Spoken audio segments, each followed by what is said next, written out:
Welcome to the Avantex Fashion Pitch final. Bienvenue à la finale du Avantex Fashion Pitch. So we will have 9 startups on stage, 9 finalists, all with very different proposals, all amazing fashion talents. May I ask to our finalists to maybe sit here on the left so that we can identify you. And so it's going to be in the alphabetic order. 5 minutes each with 1 or 2 questions maximum for the jury. Sorry, we are pretty short on time and 8 minutes late. It's going to be fine because we have 2 absent. So we have 9 startups and 5 minutes each. And then 1 or 2 questions for you after each of them. So if everything is clear, one very important thing. You can ask for a headset to get the translation in French. Vous pouvez demander des casques de traduction pour avoir la traduction en français, pardon. Same in English, you can ask for a headset to get the translation in English if the pitch is in French, because actually the finalists can pitch either in English or in French.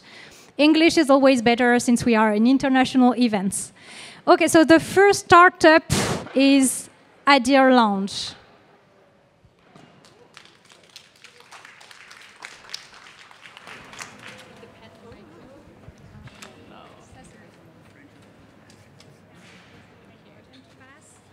To go to the next one. Okay. Hi, everyone. Imagine the clothing you wear does not just feel good, but also does good. Every thread telling a story about sustainability, empowerment, and also cultural heritage. Hi, everyone. My name is Cynthia CJ, and I am the CEO and founder of Idea Lounge. We are changing the textile industry, and we are on a mission ensuring an emergent sustainability and global accessibility. The textile industry is very, very broken and is also the second largest polluter of the environment.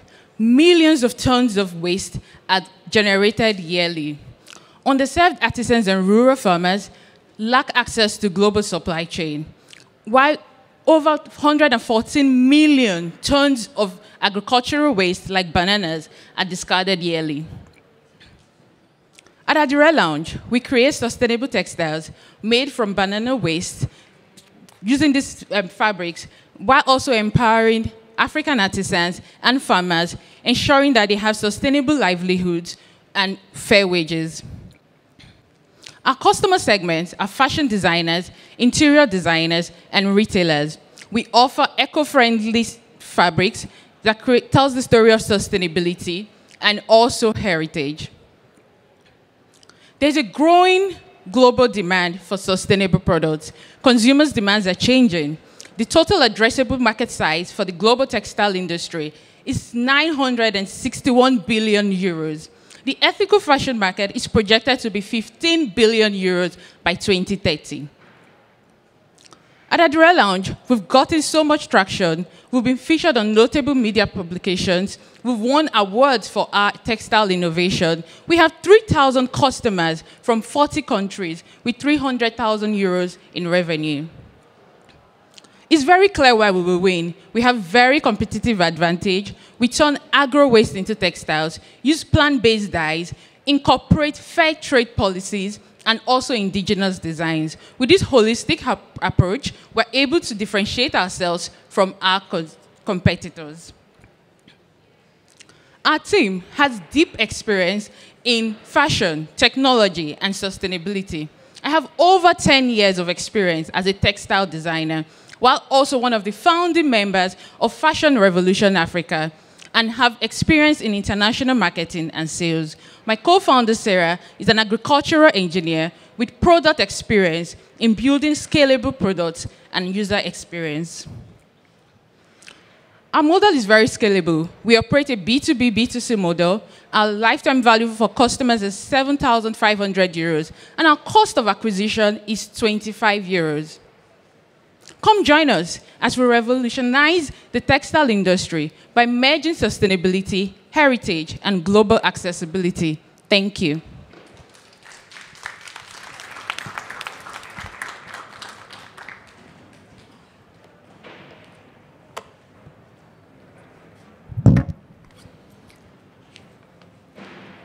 Could you just tell us a little more about the product itself that you're developing, the final product? So we create textile products made from the banana waste. We turn them into textiles like cotton and polyester, like what I'm wearing. Then we turn these products for fashion brands. They send us their designs. We create these designs using indigenous techniques like batik or tie and dye to create the final product for these fashion brands or interior designers. How much banana is in the clothes? About 55%.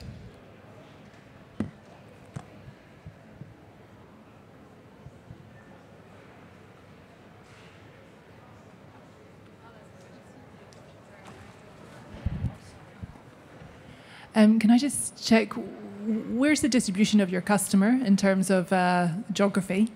And just as a connected question, the €25 CAC is really interesting as well. Where have you mainly acquired those customers?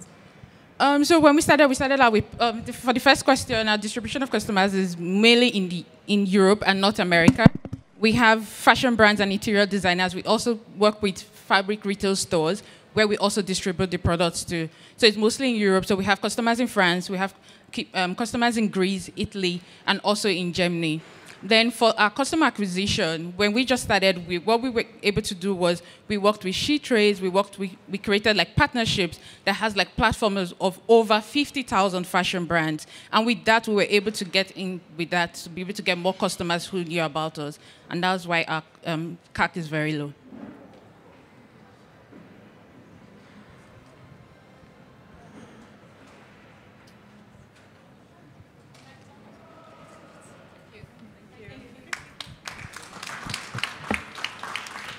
Thank you so much. You've been very, very fast. So the second startup on stage is Ananas.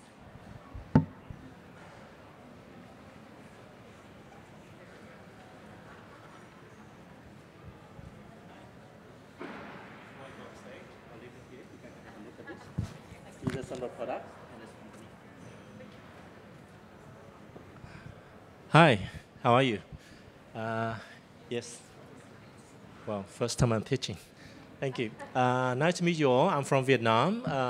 The project I'm starting is Ananas. It's pineapple leaf. A little bit my company, and after I introduce you to the products. So firstly, my company is Balan Textile. We're a company of 14 years of experience, specialized in R&D. We specialize in different type of, from yarn to fabric spinning and a different type of material. We specialize in R&D. And our vision is, our philosophy is bring mutual benefit to all the stakeholders and do it sustainably. I'll speed up. We have two departments. One is yarn and material, where we bring material into Vietnam and also collaborate with university to do material. Ananas is one of the projects we do with university. Try to find a process to efficiently extracting the fiber of the pineapple leaf. So Well Fabric is making the yarn and making to fabric from woven and knitting to the whole supply chain. And this is to do what we do in this project. First, we see that natural material is more demanding in the market. They want more natural and actually more organic, more apart from eco. They want something that is good. The customer wants something that is good for the body and is good for themselves. So natural material is more expected. And things like regulations and then around the world is pushing for more sustainable material. So that's the beginning when we start this project. We find a project to utilizing the agriculture, in a way, the agriculture waste. We don't see them as waste, we just see them as material that haven't been utilized. So the Ananas start in 2018. We work with university and farmer to find a way to process them sustainably and also efficiently. So you can see these are the pineapple leaf. We have around 52,000 hectares of pineapple plantation in Vietnam. You can put into number if you put into fiber. It can come up to around 1,000 tons per month and year-round harvesting. And these are going to waste. Nobody using it. And it's just lying there. What they do is they're burning it or they're chopping it, put it into the ground to be fertilizer. But what we do, we're extracting the fiber, and the meat is left back to the ground again. So it's just going to fertilizer with the fiber extracting out. It speed up the process. So, and when we do this project, we find out that natural material have a very special property. All natural material is protecting themselves.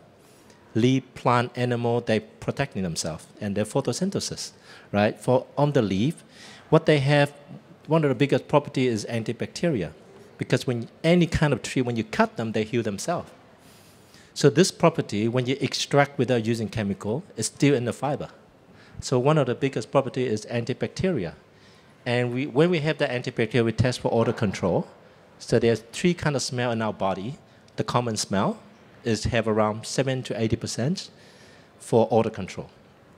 So antibacterial is 99.47. To put it in perspective, there are 2 levels of antibacterial. The first is around somewhere 25 to about 45%. It's like normal antibacterial when the bacteria is slow down the grow. They still grow, but they slow down. But up to that 45 to around 70%, they're dying out. They're staying at the same level. They don't grow that much. They doesn't least, so there's around that level. But when you're around 70, 80% upward, the bacteria actually die. It's gone.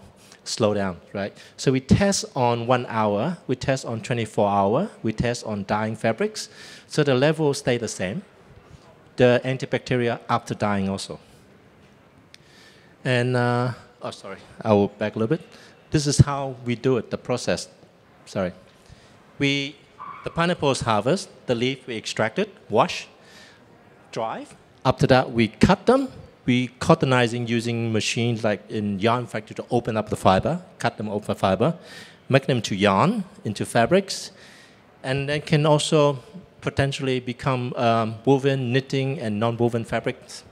We have making to non-woven fabric and jeans. Actually, the one I'm wearing right now is pineapple and cotton. So speed up. So these are just some of the information on the harvesting. Now we in Nghệ An, Ninh Bình, Thanh Hóa, and Tiền Giang. So we're setting up machine at the farm. So when they take the fruit, they take the fiber. They're using the machine to extracting the fiber. We buy the fiber from these farmers, and then we dry them, wash them, cut them, open them into fiber. So that is around 40 to 60,000 hectares of pineapple plantation in Vietnam. And for this fiber, these are the process, cutting, opening, right? For this fiber, we didn't use any chemical on the whole process. But the next step that we're doing is we're using microorganism to eating away the fiber. Because the fiber now can only make thick yarns, around 20 to 30 counts. But we're hoping to go to 40 counts yarn, where it can make more finer fabrics. And the next step is the microorganism. We have that, but we're waiting to scale to make that investment. So odor control, antibacterial, that's the property. And the fabric we have tested, I'll show we have knitting fabrics, we have woven fabrics, we did into denim. And the next one we would try to do into finer counts for baby and socks. So, yes, sorry. Yes, hopefully any question?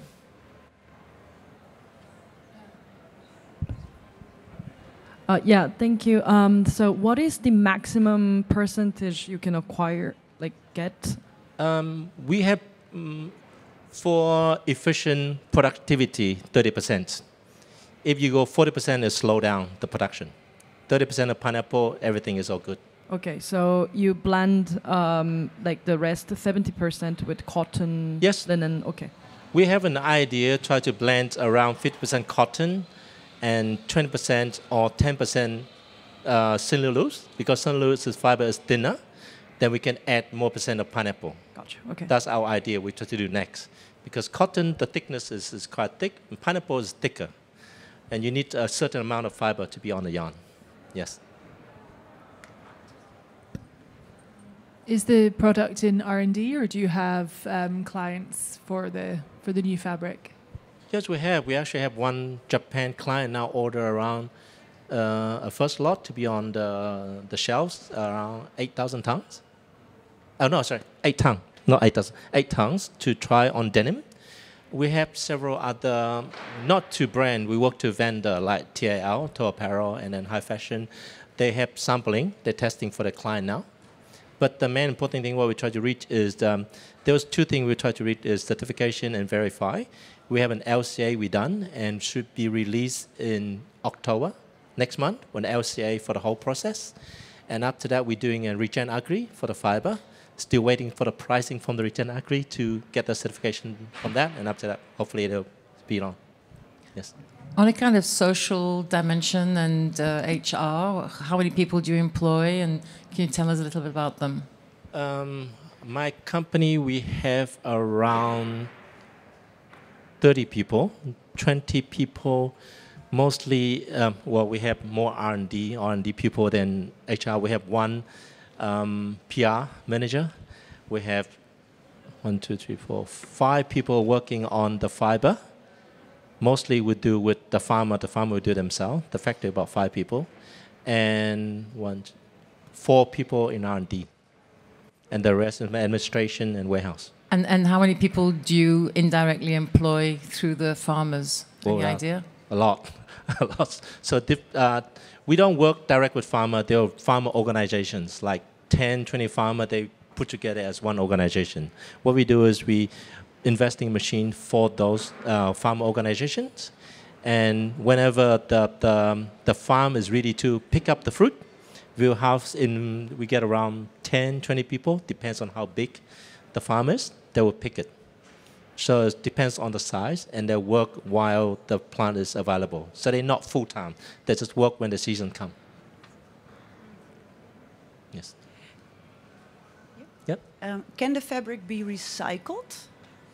It can, but it can be biodegradable because it's plant-based. We try to mix with plant-based material, and we try to make it so that it's biodegradable. It can be recycled. Yes. Yes. No more?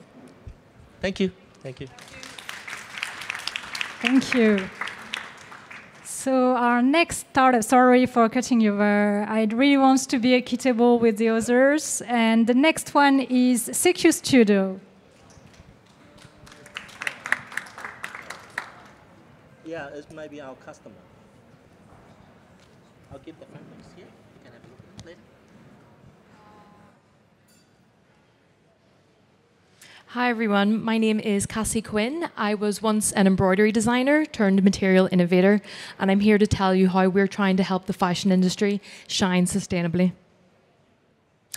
So fashion has got a plastics problem. More than 70% of textiles are made from synthetic materials, but that's not only the fabrics, it's also the labels, the sequins, the coatings, and also the packaging. Now, these synthetic materials are contributing to more than 1/3 of microplastics in our oceans. And the issue with this is that, as a study found by Trinity College Dublin, these microplastics are causing disruptions in our food chain through marine life. Not only is there an issue with plastics, but also the fashion industry contributes 1/5 of global industrial wastewater. Fashion industry is a plastics industry in disguise, and we're here to resolve both these problems. Our detox solution addresses both the wastewater issue, but also the plastics issue. We have created a patent-pending solution where we have created a fungal-based organic solution that we add into textile wastewater that basically aggregates the pigments and particles that are in the water, mainly focused on dyes, and that we remove from the water. So we've got clean water and a pigmented sludge that we then cast into these bio-based sheets. These sheets have different rigidity, also opacities, as well as the finishes and textures for a range of applications. These sheets can then be cut and finished for a range of applications. But our first product is focused on an industry that I worked in for several years, which is in embroidery and embellishments. So our detox bio-embellishments are made with the wastewater cleaning fungi. They look and feel and perform the same as their plastic counterparts, but retain their biodegradability. Some of the benefits are that there is up to a 90% reduction in the carbon impact, as well as a 60% reduction in the water footprint. But most importantly, they're compatible with existing manufacturing equipment. So our revenue streams include mainly from wholesales. This is B2B. Already we have just launched with Hand and Lock, who are an embroidery company in London, as well as looking to expand with other embroidery companies across Europe. As well, we involved with some R&D special one-off bespoke projects, which we also will be launching at London Fashion Week this year. And in the future, as we are patent pending, we are looking to license off the technology to mills and manufacturers. So we are addressing a huge plastic films and sheets industry, but as our route to market, we are focused on early adopters, including sustainable luxury fashion brands and some embroidery production houses in both Europe and in Asia. We are an agile team of all women with experience across biotechnology, fashion, and the sustainable industries. Below some of the brands that we have previously worked with, and we also. Myself, I originally trained as an embroidery and fashion designer, but retrained in biodesign and regenerative textiles, specifically focused in wastewater treatment. Some traction that we've already had includes the product actually initially being developed with LVMH for the IUCN conference, launching at London Fashion Week this year, being commissioned to give a gift to His Royal Highness King Charles, being named as Fashion Innovator for the British Fashion Council, and launching with Hand and Lock, who are an embroidery company based in London who work with global designers. In addition to that, we've also won some awards from Innovate UK, the Mayor's Entrepreneur Award, the Haberdasheries Livery Company, and also from City of Westminster in London. Some of our plans for growth include this year, where we are going to launch some more pilot projects with our early adopters and these special collaborations. We're also working with a catapult in the UK called Warwick Catapult, and they are basically a high-value manufacturing company. They're going to help us take our products and scale them 10x so that we can not only lower costs, but also meet the demands of the customers that are already reaching out to us. We also plan to grow our team and also to set up our own manufacturing sites and also partner with existing manufacturing sites. We are just starting with sequins, but there's industries where these materials are applicable that go beyond sequins. We are looking already at interiors, automotive, cosmetics, and also in photography with film and lighting. So thank you so much. Any questions?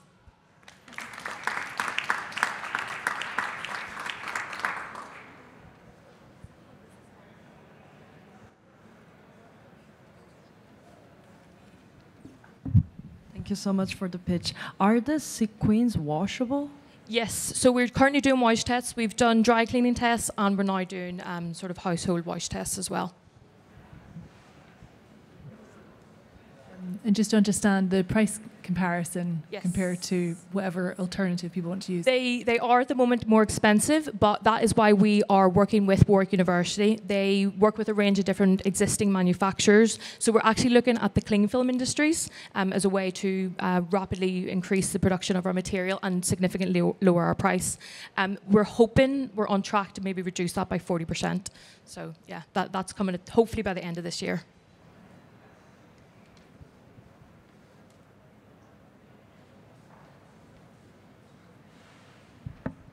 Thank you.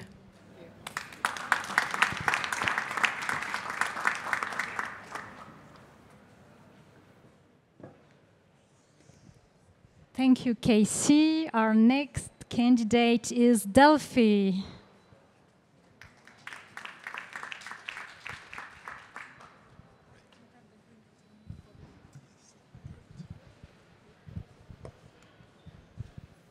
Bonjour, je m'appelle Federico, and I'm CTO and co-founder of Delphi. Delphi is an AI-powered content generation service for large retailers. Creating, correcting, maintaining, and optimizing content for vast product catalog can be a headache.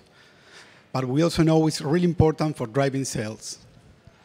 Titles, descriptions, metadata, photos, videos are really important part of product pages. Today, this is done by a large, multidisciplinary and expensive team, often leading to poor and unappealing product pages, reducing customer interest, conversion rates, and finally, reducing store revenues. To help with this problem, at Delphi, we offer the creation of models, photos, videos, recommendations, metadata, and more, all generated by our own artificial intelligence and curated by our art and design team. Imagine having all photos for all your product catalog in a simple way, without the time and cost of a traditional photo shoot. Or did you know that using video clips for products can even duplicate average sales? You can imagine why not all stores and products have videos.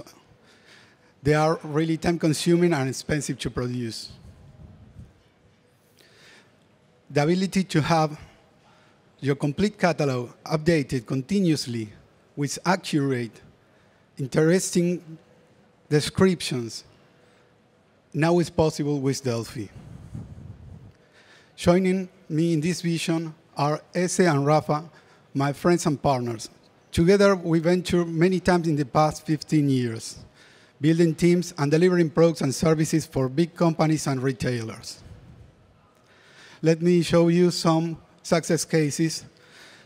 Some of the Wilson products that were created, product page was created with Delphi are now in the top tier of the selling items at Mercado Libre Mexico.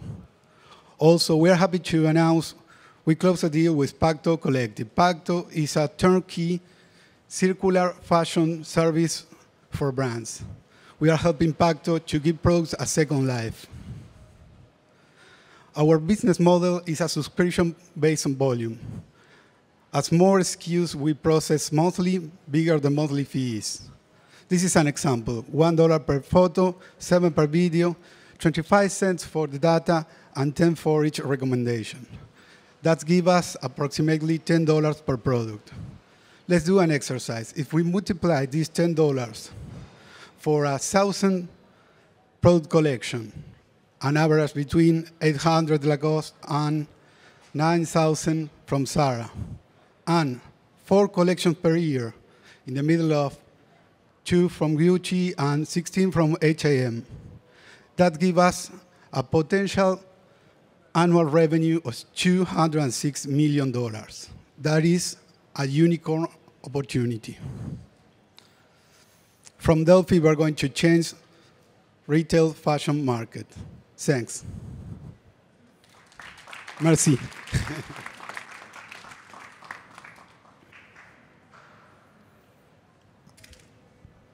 So for me, it wasn't entirely clear. How do you get the data into the AI? Do you take a picture of the item? Do you?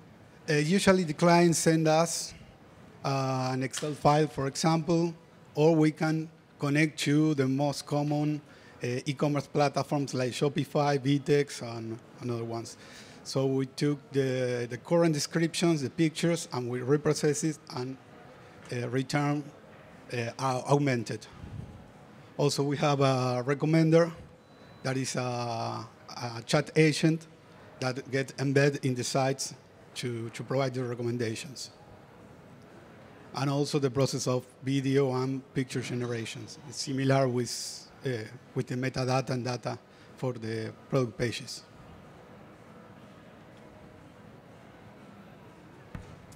Just wondering how much human in the loop is part of your process and to manage things like quality control from a brand perspective?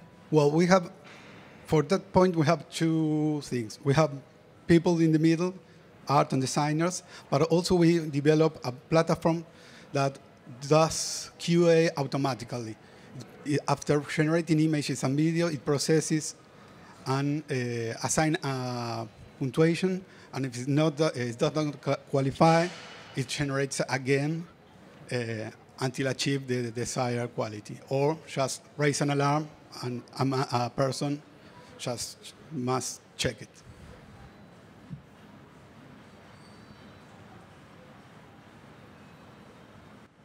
More questions? Okay, well, thank you.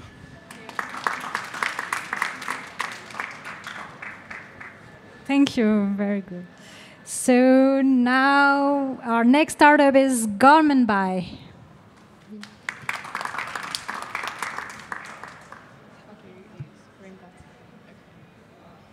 Hi everyone, I'm Vinci, founder of Garment Buy. I'm sure you come across this on the internet. Mountains of clothes discarded before they had a chance to be worn. And fashion produces 96 million tons of waste every year. And this is not just a Shein problem. It's baked into how the legacy supply chain works today.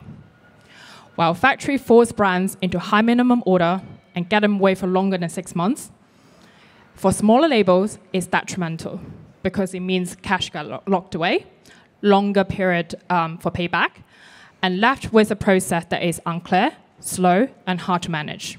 And the outcome? Wasted money, delays, destined to landfill, and with no way to react to what customer actually wants.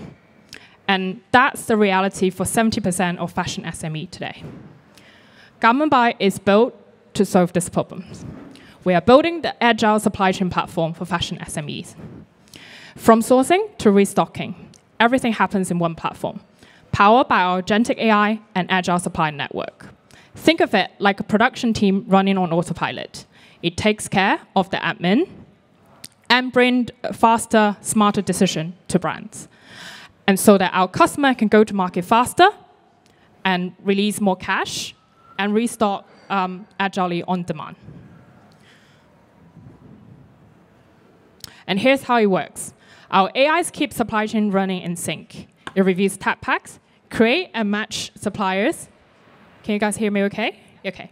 Creates and match orders with the right suppliers, coordinate factories at the same time, and batch orders across brand to secure lower minimum quantity, faster turnaround, and better cost. With each order, our system becomes smarter, building style-level intelligence, tracking supplier performance, and delivering sharper recommendations over time. SME today stuck between old-school agents and clunky ERP, or solution that digitalize single-step or single supply market. Garment Buy is different from them.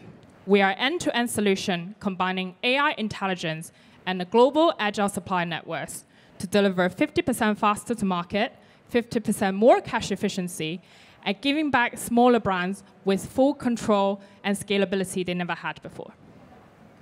And this opportunity is huge. Globally, SMEs spend almost 800 billion on just apparel manufacturing. In North America and in Europe, the serviceable market is almost 600 billion. And by serving 36,000 SME, we're able to unlock a billion opportunity here. And the timing couldn't be better. Agile manufacturing is growing at 25% year on year. And 2/3 of SME are actively seeking for agile solutions right now. And we got the right team to hack it. I'm Vinci.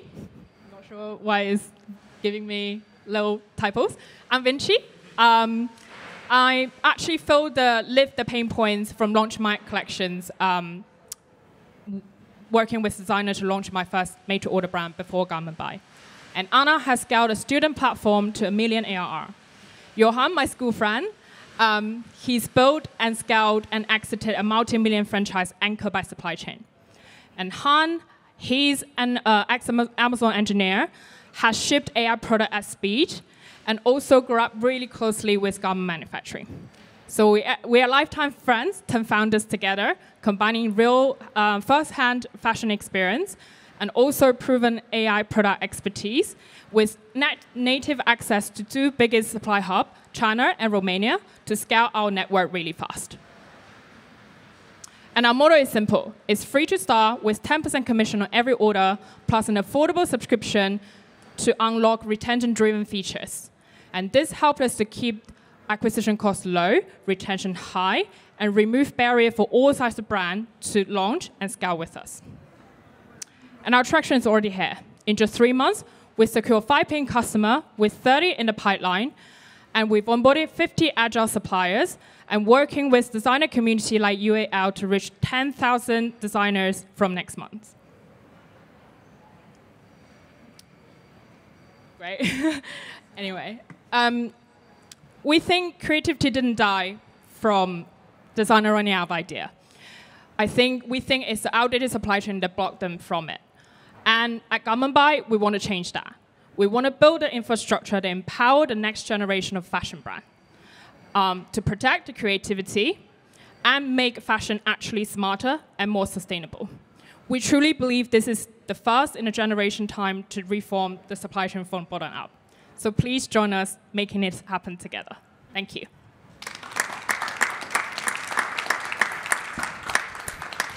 Sorry about the slides. It could be very unique font type we use that didn't show up here. But hopefully that works.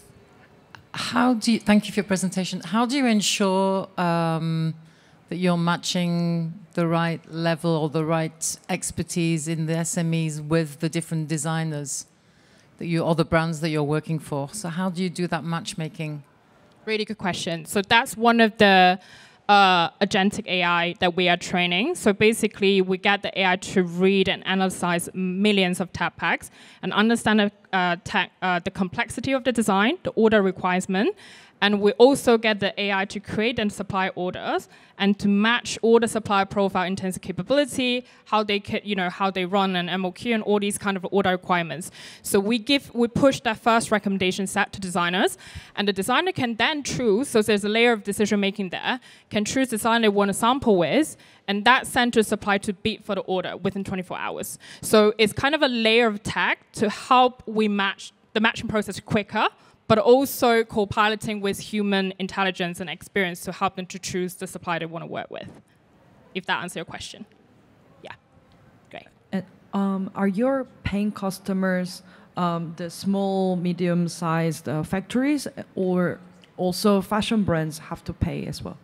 So at the moment, factories, we don't get them to pay anything because the commitment for them to give us is to build this new way of agilely working, securing MOQ around 10 to 20 per batch, and then working in a longer-term relationship. So we're only charging a commission fee on the brands, which is very competitive to what trade agents will charge, 10 to 15%. Just to understand, are you also building the software on the supplier side to allow for that agility? Very good question. That's in our product roadmap, but at this point of time, we did study and spoke to many suppliers we're working with. There's obviously a barrier to convert the behavior to work very digitally. So at the moment, we're building very small products. So for example, working with Chinese supplier, they just use WeChat, right? But we built a micro program in the WeChat so they could keep their behavior, but then send the order that connects to the system we are building. So we sort of automate that information gathering process quite far with something that is quite agile and they're used to it. But the longer term is be able to build a supply interface or integrate our system with the software the factories is using.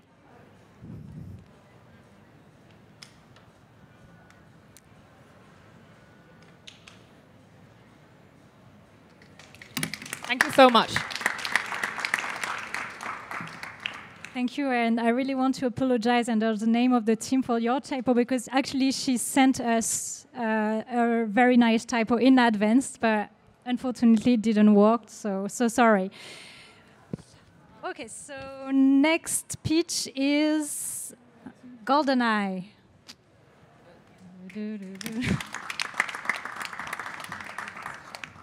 Comment ça marche? J'appuie sur quel bouton? Ok, super, merci. Okay, hi everyone. My name is Thomas Isna. I'm one of the co-founder and CEO of GoldenEye Smart Vision. And what we do, we've been crazy enough 6 years ago to listen to some brands in luxury industry to tackle the quality problem. And we provide a complete solution in order to digitize the roll in real life, in real factories, and to inspect the quality. I guess you know better the problem for us. Quality in the industry is a very big problem. It's an economically problem. It can be till equivalent of 10% of the turnover of a manufacturer, and it's an environmental problem, of course. And today, the state-of-the-art solution is human, and doesn't work. It cannot be work. It's really a very complex and fastidious job and task to be performed. And so nobody agrees. Everybody is controlling a different step of the supply chain. No digitization, useless. And at the end of the day, it's a big impact on the supply chain. Loss of production, loss of lead time, disagreement, big problems. So what we do, we provide that solution in real life, in real industries, to digitize, to take images of any rolls. Whatever the fabric, the material, the process of manufacturing, we are able to take these images, and we can detect defect with a very specific AI. First, after the digitization, as you can see, you have a complete view of the roll, a digital twin of the roll. It's a world premiere. I mean, you will confirm if you already saw that or not. And so like in Google Maps, you're able to share it in real time, anywhere, anytime in the world, and to interact with the material. But we had our AI, and we were able to see some problems, some defects, some anomalies. And we can see any kind of anomalies because our AI is auto-supervised. It means it's not a classic AI that you have to train with a lot of images, because it doesn't work in this industry. It's a little bit more complex. And so, by essence, we're able to see any abnormality and to check if it's a real problem or not. So we're working with luxury brands, LVMH and some other brands. We're working also in the mass market in France and in Italy. And we fight in order to change this industry. As you can see, it can also work in jacquard, in synthetic, and it can work at different steps of the supply chain. The raw product, the enriched product, and till the garment manufacturer. You were able to see also a bigger image. So usually in this business, people need to touch. We have some special treatment of the images which allow to see, not in 3D, of course, but with a very, very high definition. And so we provide an information. With the right information, perfect knowledge of the material, the industry is able to take the right decision and to save money, reduce carbon emission, and so and so. So we digitize the rolls, we inspect quality, and we share this information.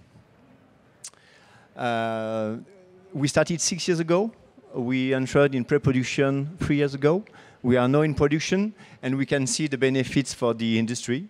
Till 3 points for manufacturer, 15% reduction of carbon emission and optimization of the material use at the garment manufacturing step. The brand loves us because of this. We gain between 2 weeks till 2 months of lead time.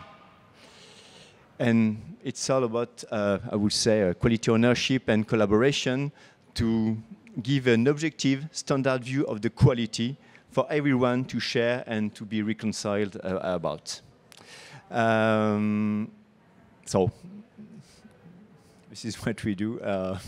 We have, I would say that we tick different criteria, what we call Industry 4.0, sustainability, keeping job in France and in Europe, upgrading the job, which is very important for us. We're not here to replace people. We're here to give them a better tool and to use them to take decisions and not use their eyes and their hand in order to see the defect. Thank you.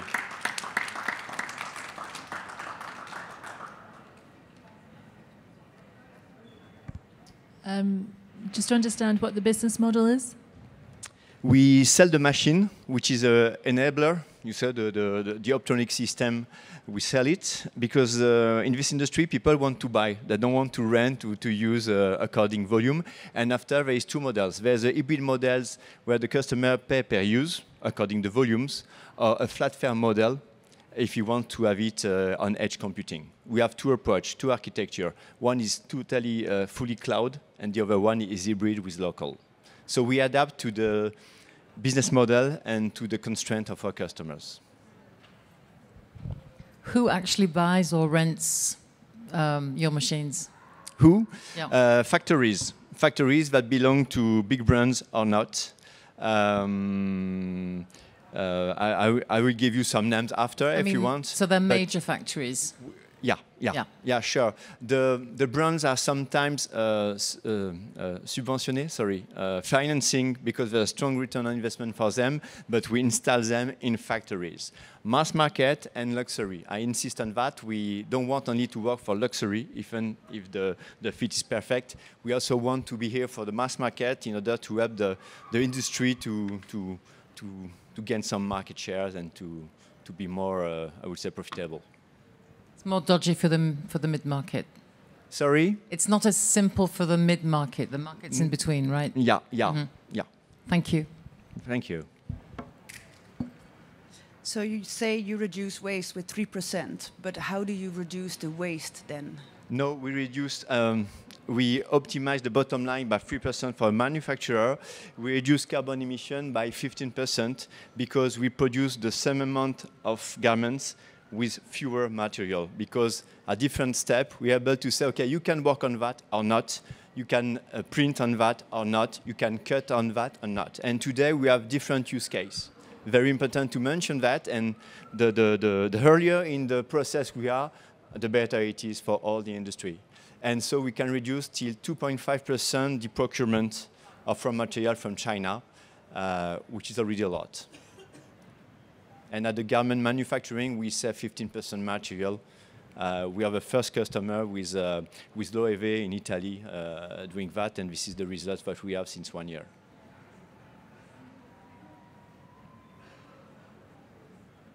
Thank you very much. Thank you. Thank you. Next startup is Greenworms.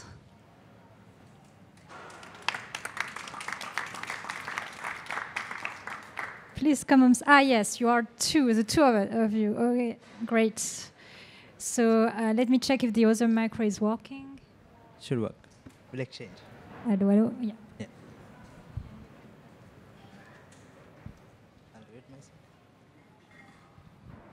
This one, right?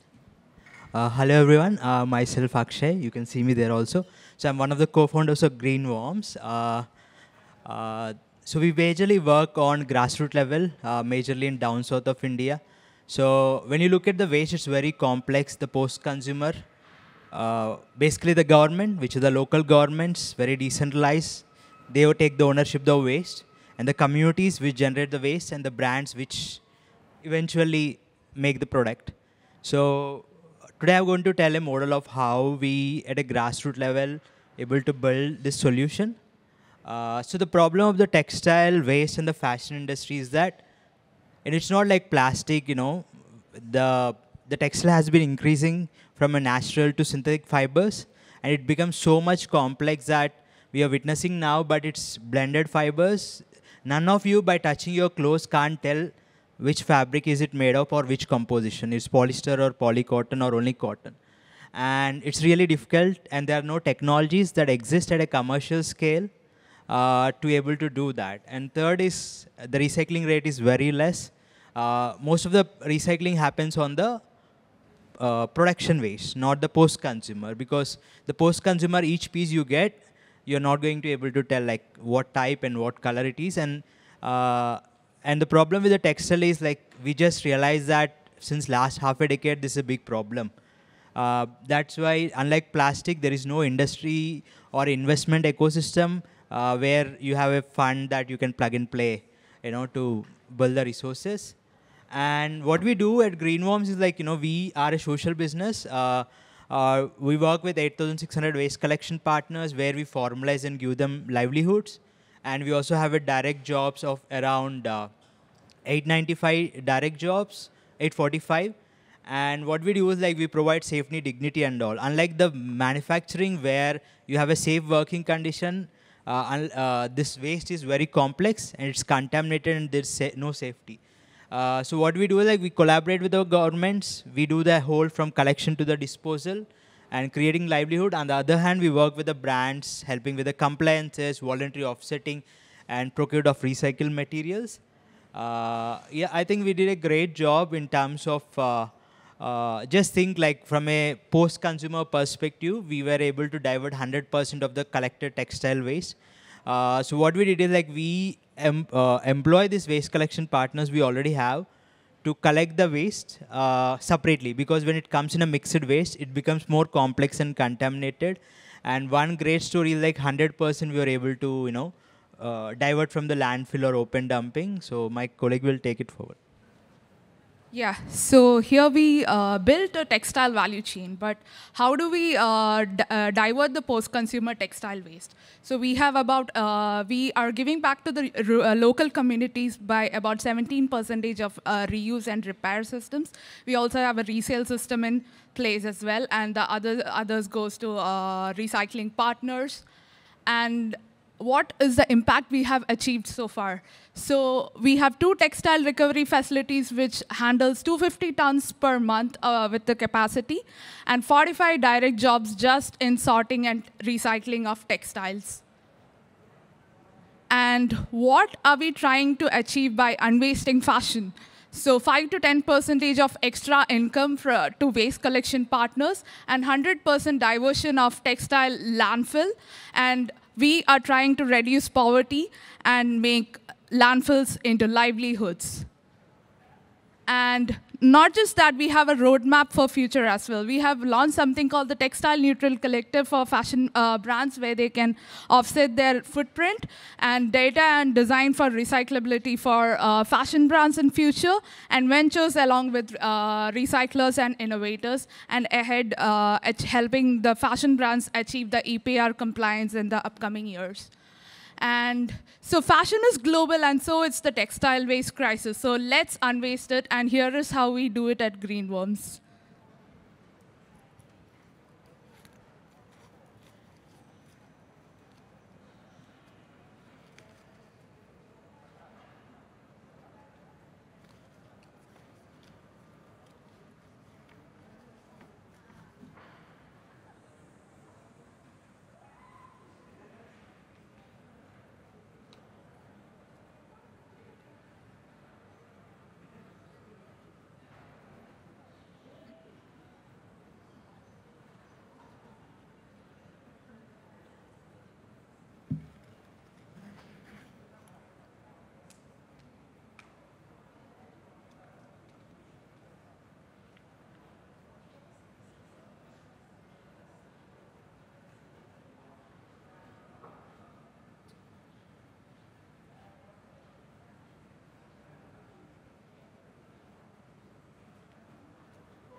So thank you. Let's together unwaste fashion.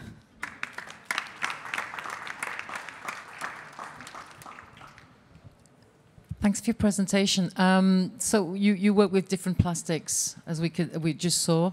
What percentage is the textile industry in your business model? It's 6 to 8%. It varies on season to season, but 6 is the baseline. Yeah, 6 to 8. Thank you very much also from my side. Where are you situated in India? Where is it's in Kerala. Okay. And who is your brand partner? With whom you're working? So currently we are working with IKEA. We are talking with H&M, but it's a struggle in progress because it's a very niche segment. A lot of brands just started taking action on production waste. So post-consumer is a long way now. I think thanks to 9th September, we have EU regulation because most of the brands are sitting here. But what we realize is that the waste keeps coming in. You know, you build 10 textile recovery facilities, but what if we there like show the brands like why you have put unnecessary disruptors or metals, mixed composition. And so a lot of brands comes to us to see a facility, because most of the designers or the procurement manager never goes on the ground. So we are trying to do that, because actually we can do 1,000 tons per month, but we don't have that value chain, so it's a struggle in progress. What is the core technology of your company, like between the recycling centers and fashion brands? I think it's just common sense. We don't have any technology, but what we realize is we can't invent everything. So what we are trying to do is, like, a lot of tech innovators here, they just focus on innovation or processing, but they don't want to make hands dirty, come down. So our proportion is like, when you come to our location, set up your machinery, which is mostly mobile assets. We'll provide land, infrastructure, and the feedstock, exact feedstock, and the workforce. So that's why the RICs from 100 to 10%. And then we have 1,000 tons issued volumes per month. We can look at it. So we decided, don't recreate wheel, but collaborations we can do, and then, yeah. Hello, thank you. You also directed me to the right place today as well, so thank you very much. I'm just wondering what the business model is. Is it a charity? Was that my understanding, or no? It's right now I think we have 80% of our textile project is financially viable. Even there is even the local community pay us a user fee, which is a €0.50 or 50 cents. And right now we are struggling to meet that 15 to 20% of the cost with the current scale or the infrastructure. That's where we are launched the Textile Neutrality Collective to engage the brands, not asking the entire money, but 10-15%. The thing is, like, we can scale more, but it's too risky. Right now we had already ate too much on the plate. But yeah, it's viable. Like, it's a matter of 2 years, we'll do a cash positive. But in my case, we employ a lot of people. We work with 8,600 collectors, and we are scaling horizontally. Means we'll become 10,000 collection partners in next 2 years. So if I'm able to get this, crack this, they'll earn like 5 or 10 or 20%. The moment when I bring any technology from Europe or US or elsewhere, these people can earn like another €1 or €2 per day, which is very significant, because most of the women works that goes into their schooling, food, so the impact is really high. And but VCs are not interested, so we end up getting funding from Ecumen. It's the world's largest social impact fund, small scale sustained infrastructure. So we end up getting that impact funds. Yeah, struggle in progress, but I don't want to you guys make depressed. Yeah. Yeah, we are done. Yeah, thanks. Thank you.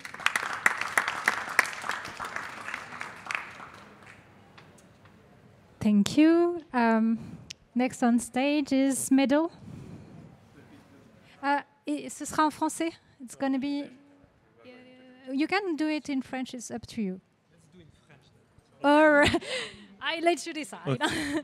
Just use it for the slides. But we can do the questions in English, obviously. Ça marche? Okay. So presentation in French and questions in English. Okay. Bonjour à tous, donc je m'appelle Marc Soriano, je suis cofondateur de Medal avec Alexandre. En fait, nous sommes posé une question, c'est qu'est-ce qui pourrait permettre aux marques de mieux vendre?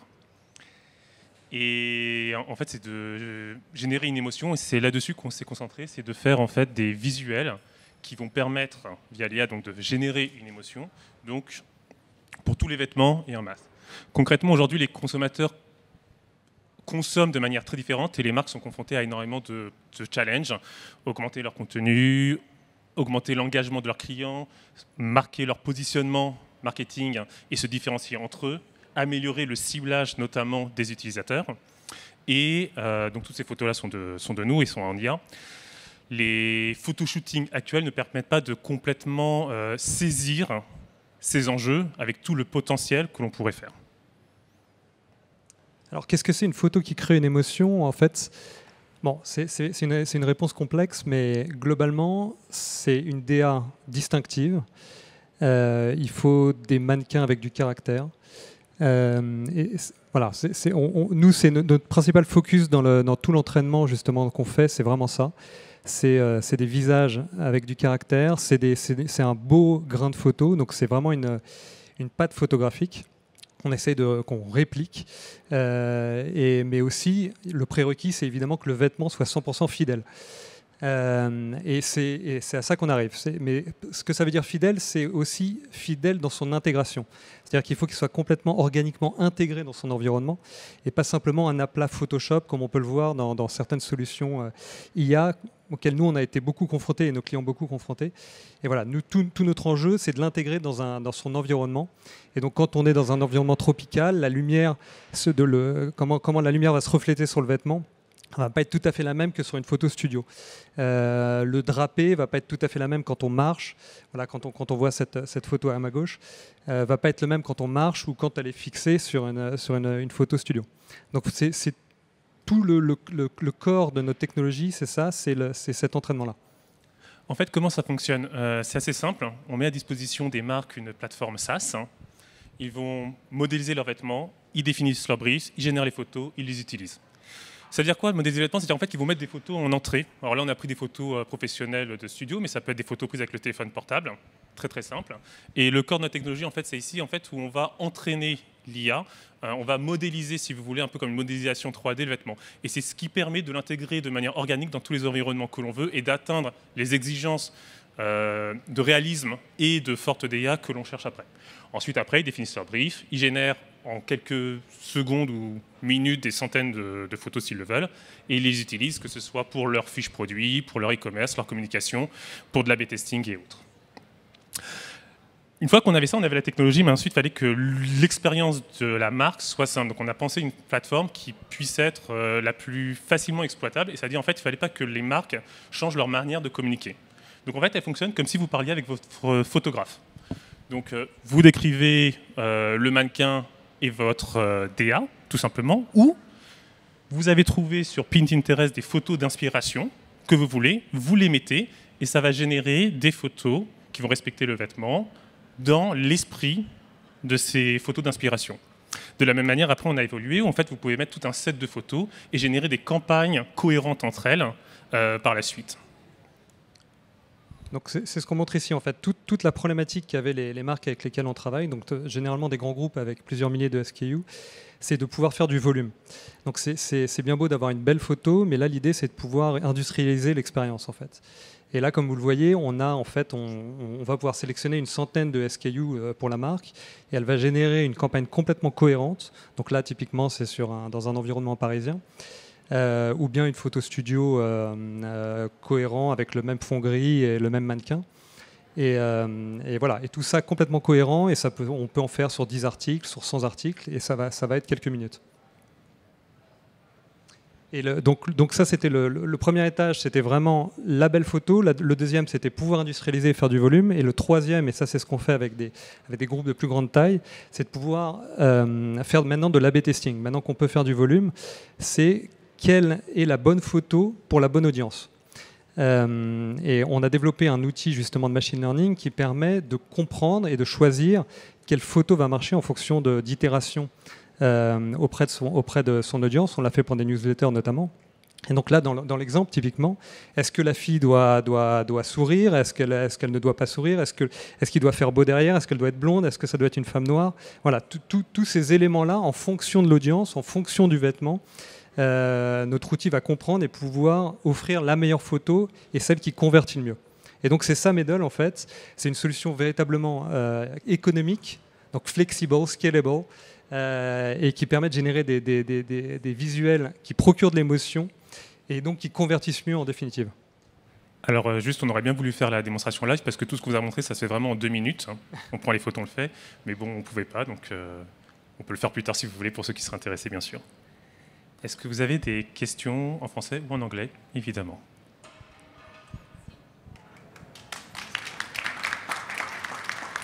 Was it okay in French? You fully get it? We can do it again in English.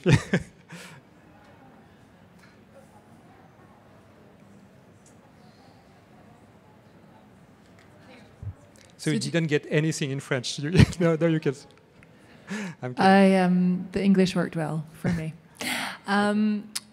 Do you have current clients? Yes, currently we have. Yeah, actually we have a monthly rate, a monthly recurring revenue, sorry, of above 10K in September. So we're working for like large clients, either large clients or smaller clients. Smaller clients for like more editorial purposes, and larger clients for newsletters and A/B testing, obviously. Basically, we were launched we commercialized since May, and some of our customers are Montagu, Etam, stuff like that, and we are close for September, 100K euros of revenue, so we are on quite a good trend. So, well. And have you managed the onboarding? Because I think with tools of this type, the challenge is the onboarding. Yes, basically it's a very good question, because at first we thought that we had a really good intuitive UX, and the first customers, after 1 week, we realized they could not use it. So what we do right now is an onboarding of 30 minutes. Then we are available for 1 week, and basically it works pretty well, because if you go back on, you cannot go back. But you can never go back. It's really about putting the right image, the right Pinterest image, and the tool is done to do it almost automatically by itself, and by respecting the DNA of the brand. So, but you get the idea. There was like a learning curve in the beginning that was complicated to tackle, and now, like since the UX is like easier now, they are like fully fully autonomous with the tool. So yeah, they can manage it by themselves. And the stats that you mentioned on the slide, maybe the 80% production cost reduction, is that actual, or is that an aim that you're looking for? We did not mention any. Yeah, we did it. It's more an estimation. No, it's about the. I think it was with one big customer. No, the 80% cost reduction in the slide. Yeah, this is more an estimation. I assume it's more actually. So we were like more conservative. Because we are like depending on the clients. For large enterprise, it's definitely higher. For smaller enterprise, it's like it can be around 70%. But maybe the key metric right now that is interesting a little bit more is about the A/B testing. We are doing some tests with some customers, and for newsletter, for instance, and we are more 80% additional revenues. And this is also, we reduce costs, but we increase revenues, and this is really what we want to. And this is factual figures we get from the clients, actually. And how brands perceive these AI-generated images for commercial use? Like, I mean, I think there is some gap there. So no, it's really interesting. Basically, the brands we work with are not annoyed by this, but we are also a complementary use case, meaning they have the product on e-commerce with the studio. We offer also the studio, but they have it, and they add a lifestyle photo. We are a plus that they are going to add in the current experience. Or they have a campaign done by a real photograph, and basically we don't have the same quality. 30 photos, lifestyle photos, 30,000 K of photo shooting. And what we bring is the possibility to replicate the same style, the same campaign for all the 700 products that were not shooted. So we are also complementary use, and we are not replacing what they're currently doing. Some brands are asking us to replace, but it's another issue, basically.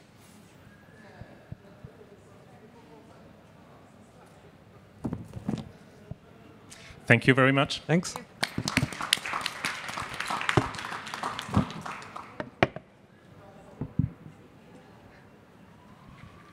Merci. And now I will call our last but not least candidate, Style Shifter.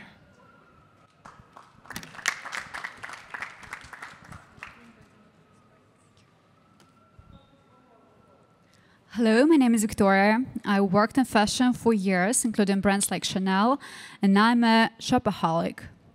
Like millions of others, I buy clothes online and return half of it. Why? Because even in 2025, online shopping still feels like guessing. Will it suit me? Will it fit? This uncertainty drives returns, high abandoned carts, and results in billions in lost revenue for fashion brands. Not to mention the environmental impact, with each return generating up to 1 kilogram of CO2. And existing solutions, they are either too complicated for brands or too intense, resource intense for companies. That's why we created Style Shifter, a kind of new personalization tool for fashion. With just one image of a customer and one image of a product, our AI delivers photorealistic try-on directly on the same image and precise size suggestion extracted from the same picture. No 3D, no avatar, no annoying body scans, just plug and play. We're already live with our first clients seeing over 60% engagement. The results include up to 25% more conversions and 30% fewer returns. But it's not just about present, it's about protecting tomorrow. Google's new try-on, on shopping, on search isn't just feature. It's a funnel keeping shoppers on Google and away from the brand stores. For small and medium-sized brands, that means high acquisition costs, lower margins, and lost traffic. We deliver Google-level quality of try-on and smart sizing into the brand store, while make sure that brands have all the control over their users' experience. And while we help brands to keep control online, we also help brands to personalize offline. We're launching a new clienteling tool, helping boutiques and showrooms to digitally pre-style their clients using their own images. Imagine you as a client get a hyper-personalized lookbook where all the items are shown on your image, on your body, and not on the model that doesn't quite match. This is the omni-channel experience we're building. And we deliver both real-world experience from the fashion industry, from big fashion brands, and deep expertise in AI and machine learning. We know challenges from both sides, and we know how fashion works and how to make technology work for it. And we're the only one solution that combines both try-on and smart sizing into one single image. We're live, we're plug and play. We can scale from e-commerce to retail, and we're hassle-free from both customers and brands. And with each return avoided, we can cut costs and help brands to be more sustainable and more profitable. We're ready for new partnerships with brands, so let's build the future of fashion together. Thank you.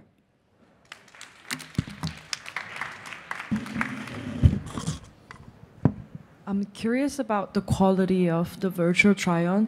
Like, I mean, I tried like your competitors' products like Doji, and what I was disappointed by myself was that it kind of like distorts my body image a little bit, like to look too much modelly. And I'm so curious how accurate it is to reflect people's body, measures and everything.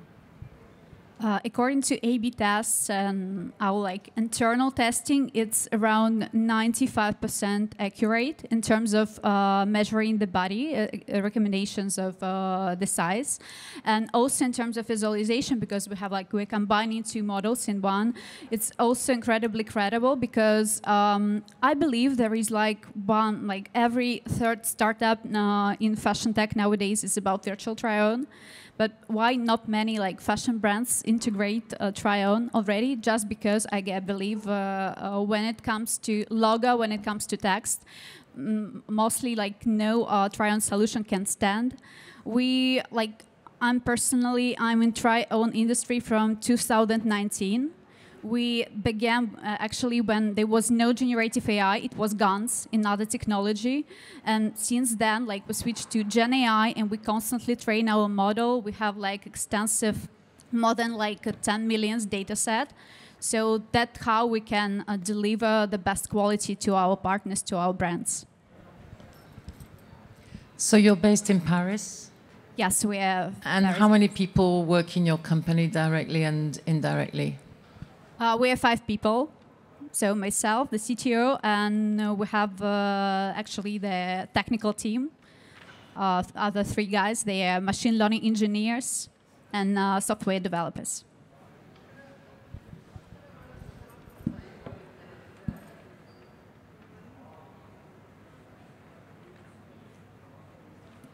Thank you.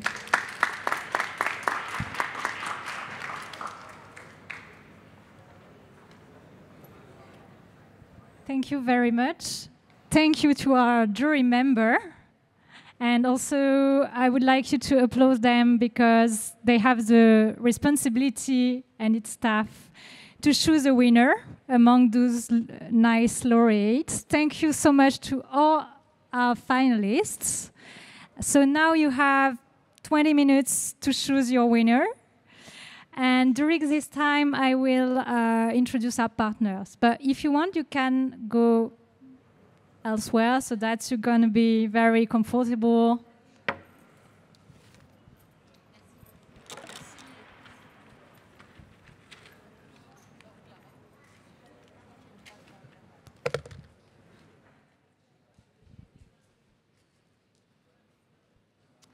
Okay, so while our jury members are working hard to determine who was the best of our finalists, I will tell a word of our partners. So today we have a new partner, actually. It's the magazine Luxshiders magazine. They will offer an article to the winner in their nice magazine, and you can meet them on Avantex, where they are representing fashion designers named Silvia Calvo, and I really encourage you to have a look on her design and what she's doing. She's actually the founder of a company with using an innovative material which is entirely upcycled. We also have Village. Village is a software which is dedicated to brands to build their own immersive worlds, which is a super great tool for them to really change the way we sell and present fashion. Village is offering 1-year subscription to his software to the winner. We also have IFA Paris. IFA Paris is a fashion school, very well known, and they offer 1 year in their very nice incubators to the winner. Of course, we have on our side the Expertise Network, the network representing all the trade shows around the world. They will tell a word just after, and they offer visibilities plus 1,000 euros to the winner.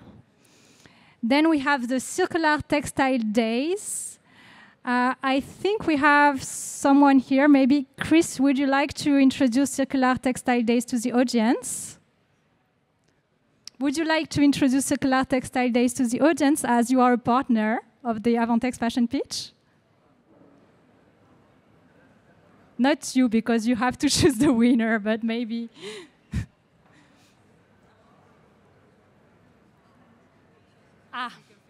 Sure, just after.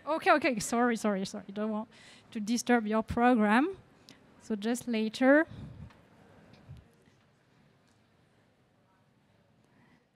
And the last one, of course, is Metz Frankfurt France, offering a booth on Avantex next edition plus 1,000 euros.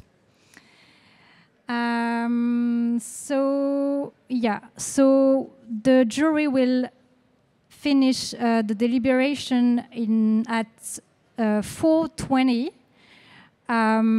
Sorry. They actually have, yes, until 5:20. And then we're going to have a little ceremony, and then you are very welcome to enjoy a cocktail in the VIP office for the finalists and jury member and partners. Thank you so much for your attention, and if you have questions, you can ask me. Very excited to know the winner, and the winner will of course get the 1-year all-access subscription to Village platform. Now you can build, play and shop on Village. So advance congratulations to the winner. Thank you. Okay, so if you have questions for Village, you can meet them at their booth just at the entry of Avantex. Our second partner is Circular Textile Days. Reho. Thank you, Alice. Sorry. So I'm from Circular Textile Days. Circular Textile Days is a business-to-business event that brings together the entire textile chain. We call ourselves a Congress-Festival, which means we are partly exhibiting, partly speaking. We have a workshop, roundtable conversations. And as a partner, we provide a keynote to the winner of this contest. Thank you so much. Do we have Belvis here for Luxider magazine? Yes?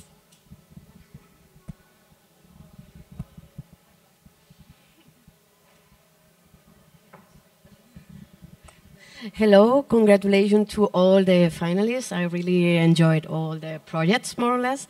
And yes, Luxider's magazine is all about sustainable luxury, and we are trying to give inspiration and education about what's really sustainability and what's greenwashing, and try to separate one from each other. So congratulations to the winner. Thank you so much. And now, Texpertise. Claudia, it's your turn.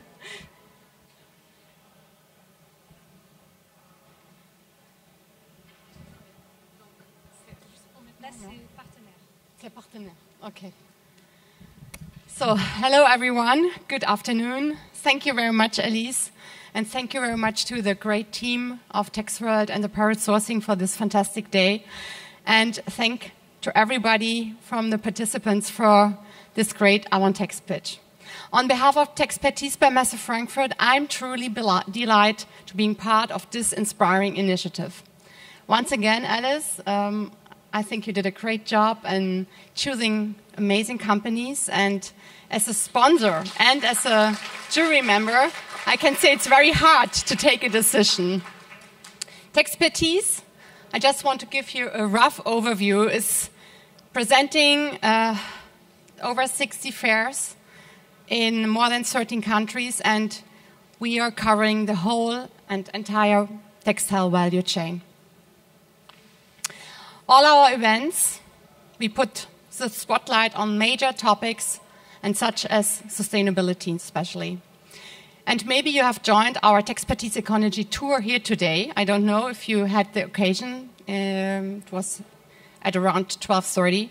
And there, the exhibitors, they presented the latest sustainable developments, and it was amazing what we could see. So we highlight also, of course, digitalization and the role of AI, cutting-edge innovations and education through many seminars, workshops, and a cross-sector collaboration. These themes are more than trends. They reflect the urgent transformation on our industry and which our industry is undergoing. We could see today also here very good business cases, and they are urgently needed. So in terms of Messe Frankfurt, I have to say the participants of this year's fashion pitch have brought together the latest and most groundbreaking ideas at the intersection of creativity and industry needs. It's absolutely incredible to see so many bold ideas and future-driven approaches. Each of today's presentations were unique and very thoughtful-provoking, offering solutions and perspectives that will truly move into industry forward. You make a difference today, and these kind of differences are wanted and are necessary in the future. So I have one more to say, and then I'm done. As Texpertise Network, we really strongly believe in the power of innovation. and we love to support visionary mindsets. And especially when it comes to creating more sustainable and responsible textile and fashion ecosystems. I'm incredibly proud of each participating company who are bringing their new business concept on the table. And of course, congratulations to today's winners. We will tell the winner shortly. You've convinced the jury with many creativity, impact, and potential, and we are excited to see how the journey with the winners move on.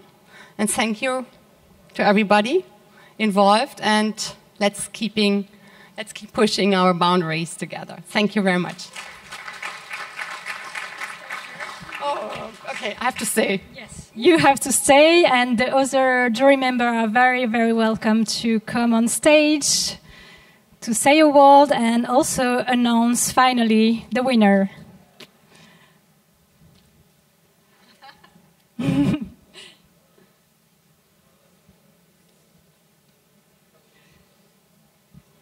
Please applaud our jury. Amazing. Amazing businesswoman. I don't know who wants to start. I think we're going to go straight to it, are we? Yes. Okay. We're going to. And the winner is, can I get a drum roll? No, we decided that the winner is GoldenEye.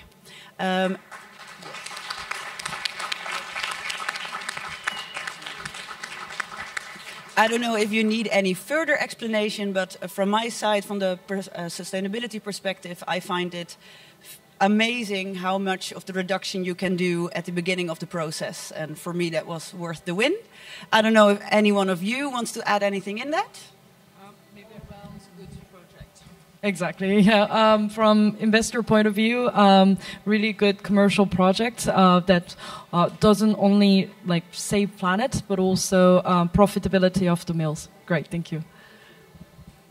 It was an all-round, very interesting project with aligned on the different criteria that we had. So congratulations. Also, congratulations from my side. I'm going to talk for the next one as well. So. Yeah. No, fantastic and amazing to see those real results as well. 3% of gross margin would be just so exciting for most businesses as well. And it just shows what a huge issue it is and a great solution that you've created. Well done.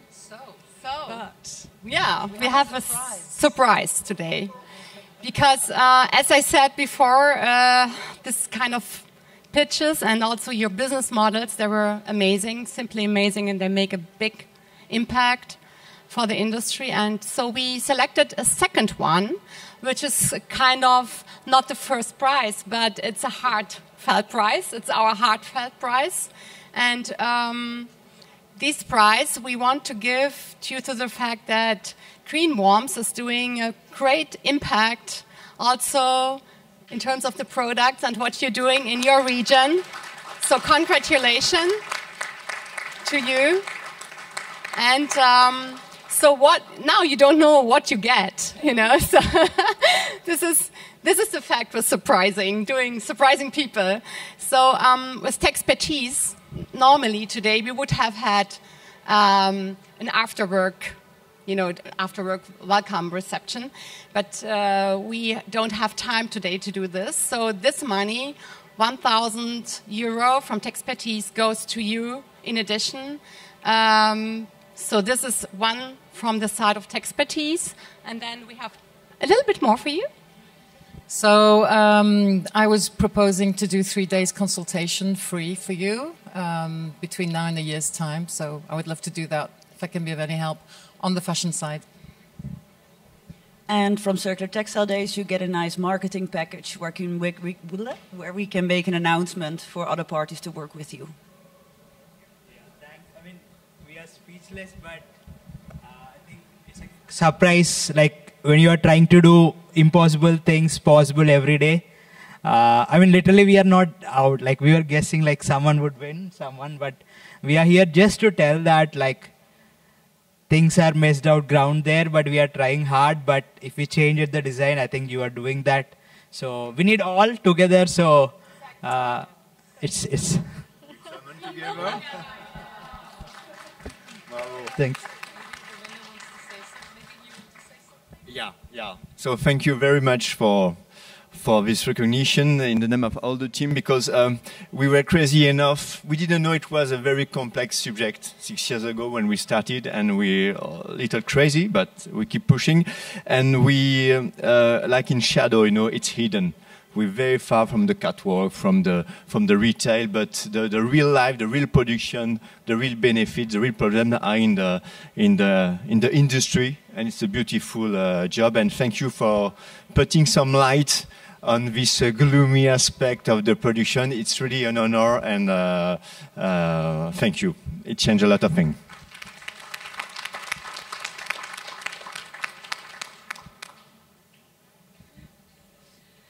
I just would like to tell you that all the projects were really amazing. So they also deserve to be applauded. And I would like you to also tell you one thing is that GoldenEye is applying for the second time. And last time it wasn't a great time for them, but this time they won. So you can apply again for the next edition. And I would like to ask you to come on stage for a picture with all the partners, jury, and also candidates before the closure discourse. Please come on stage. So I will not apply 3 times in a row, okay? I promise.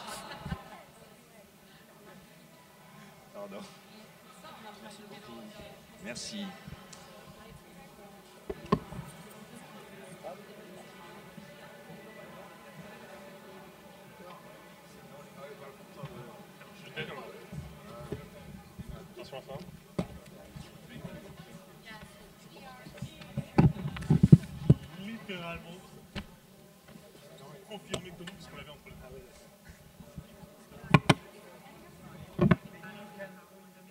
I'm delighted to bring this 8th Suburb edition of the Avantex Fashion Pitch competition to a close. As organizers of the Tex World Apparel Sourcing Paris International Sourcing Trade Shows, we are very much committed to supporting the fashion talents of tomorrow who are playing an active role in its evolution.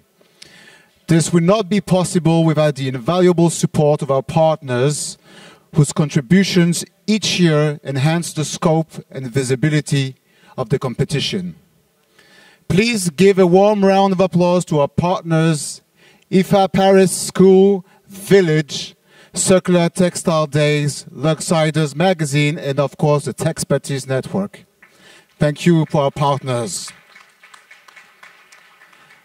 I would also like to sincerely thank the key fashion experts, member of this jury, for their commitment in allowing this competition to grow every year. Carol Hilsum, thank you very much. Yubin Jung, there you are, sorry. Jane Simon Esteve Curé, there, okay, thank you very much. Rachel de Gouye, sorry, I may be, pardon my pronunciation, it's not easy for us French. And lastly, Claudia France, thank you very much. Last but not least, congratulations to all the finalists for their great work and our grand prize winner and heartfelt prize also. Finally, I invite you all to continue this convivial moment to the Tea Club at the entrance of Hall 4 for a cocktail reception. And thanks once again for your support to the Avantex Fashion Pitch. And we look forward to seeing you in 2026 for yet another edition. Thank you very much.